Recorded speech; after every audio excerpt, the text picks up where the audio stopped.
In the first half of the 20th century, many African Americans didn't have the same civil rights, the rights that we all have to be equal, as white people. A lot of white people looked down on black people, and they were unequal economically and politically. A movement started to change this, and its leader was Martin Luther King. The Negro still is not free. Martin Luther King was born in 1929 in Atlanta, Georgia. He went to university in Boston, Massachusetts, but after he received his degree, he returned south and worked as a minister in Montgomery, Alabama. It was there, in 1955, that he joined the civil rights movement. He was a great speaker and quickly became famous. He asked the American public a simple question: wouldn't it be better for everybody if every American citizen was treated equally? Didn't everybody deserve to be treated fairly? He traveled across the south of the USA fighting for equality.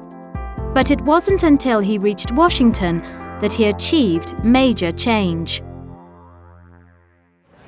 Here, on the 28th of August 1963, some 250,000 people went to a demonstration at the Washington Monument.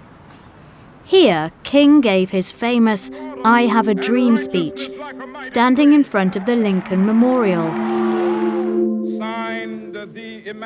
The speech made Martin Luther King an international symbol of civil rights, respected and admired by most of the people, but hated by some.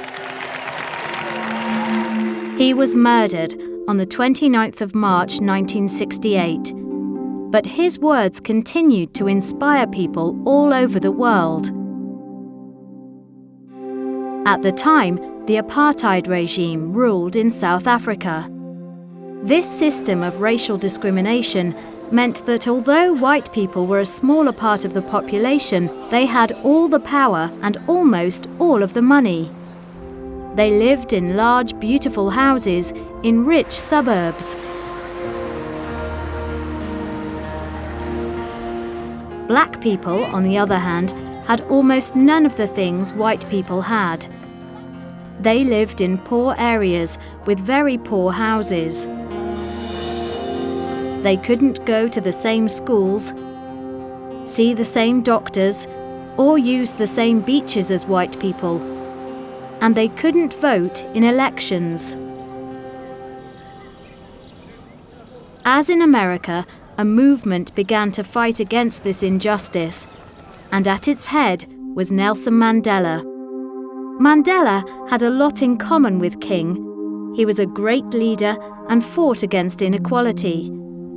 But they didn't always see eye to eye, because Mandela believed violence was sometimes necessary.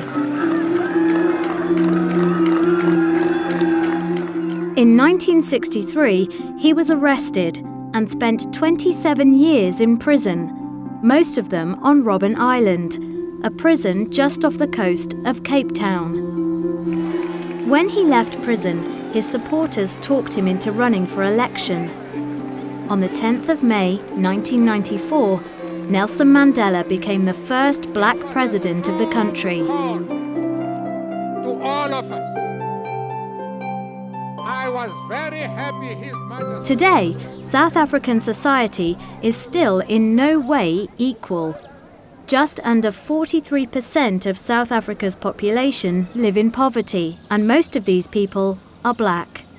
In fact, although 79% of the population is black, black people earn less than 10% of the income. But the situation is improving.